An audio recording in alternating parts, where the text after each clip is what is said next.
Welcome to Detroit Top News.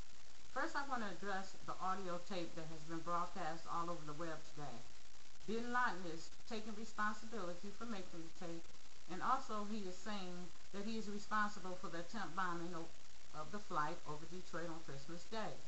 The Foreign Secretary today warned that the danger of the terrorist attack remains very real, hours after the release of the audio tape from Bin Laden claiming responsibility for that attempt bombing of the plane over Detroit. David Miliband said the Christmas Day bombing scare demonstrated that the links could exist between different terrorist groups, but urged caution about Al-Qaeda's latest message. On the tape, the speaker addressed President Obama directly.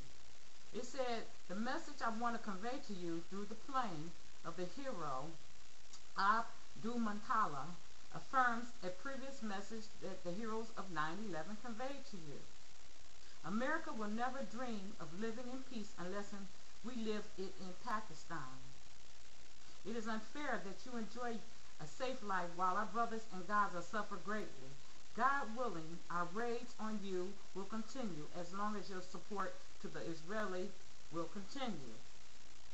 Abdul Mantala, the Nigerian national, he's been charged with attempting to blow up the Northwest Airlines flight as it approached the Detroit Metro Airport on Christmas Day.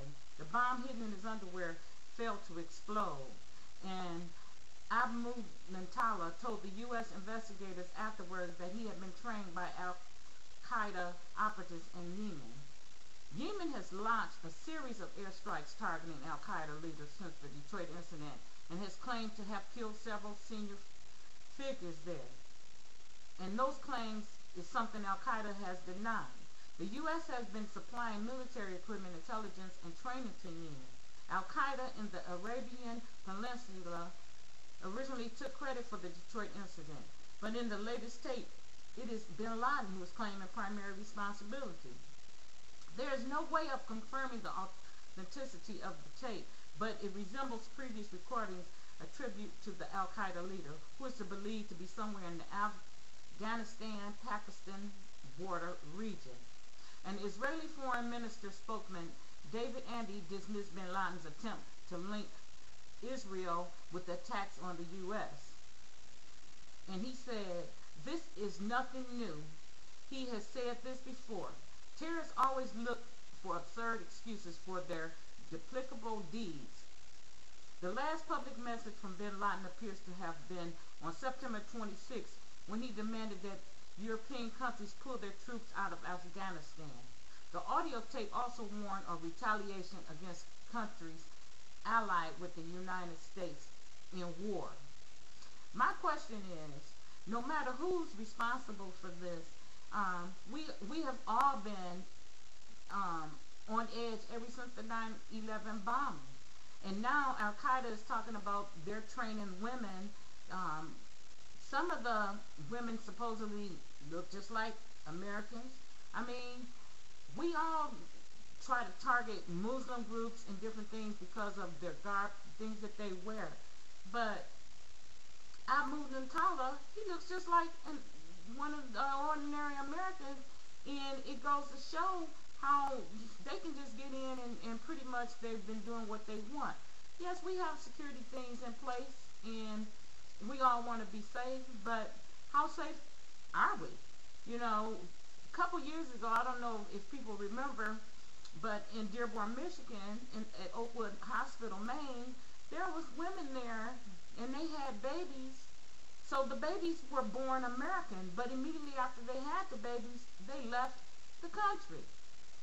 My question is, nobody even mentions this no more. They don't even talk about those babies that was being born, and the reason that the women had the babies and immediately left the United States.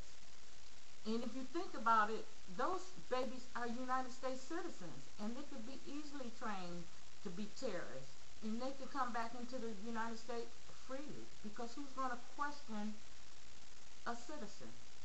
That's just something that I wanted to share with you. But this has been Detroit Top News, and again, you can follow me on Examiner.com. I'm your Detroit Top News Examiner. Subscribe to my page. Follow me on Facebook. and also here on YouTube.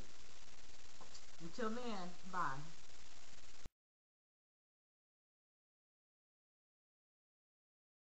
Osama bin Laden claims responsibility for the failed attempt to blow up a Detroit-bound airliner Christmas Day. U.S. officials say they can't immediately say for sure if it is truly the voice of bin Laden, but it resembles previous recordings attributed to him. A senior intelligence official, however, says there's no evidence whatsoever that bin Laden had any involvement in the plot. The message suggests the al-Qaeda leader wants to appear in direct command of the terrorist group's many affiliates. Some analysts have suggested bin Laden is mostly a figurehead. In the minute-long recording carried by Al Jazeera, bin Laden addresses President Barack Obama and says the attack was meant to send a message similar to that of the September 11th attacks. The message also threatens more severe in light of the failed U.S. plane attack on Christmas Day. The UK clearly is a target for al-Qaeda. This underlined no more than the latest developments. If our messages to you could be carried by words, we wouldn't have done that by planes. The message I want to convey to you through the plane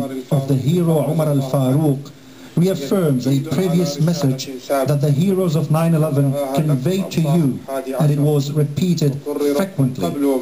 The message is that America will never dream of living in peace unless we live it in Palestine. The voice alleged to be that of Osama bin Laden, although not verified as authentic. Al Jazeera's broadcast it, and it certainly is cause for concern. Nigerian Umar Farouk Abdul Muttalab was charged with attempting to blow up a Delta Airlines plane at Detroit. His arrest pointed to Yemen. He claimed that was where al-Qaeda trained him for his mission. US officials claim female suicide bombers with non-Arab looks and Western passports are also being trained in the country. The audio targets the US for her relationship with Israel. It is unfair that you enjoy a safe life while our brothers in Gaza suffer greatly. Therefore, with God's will, our attacks on you will continue as long as you continue to support Israel. Peace be upon those who follow the light of guidance.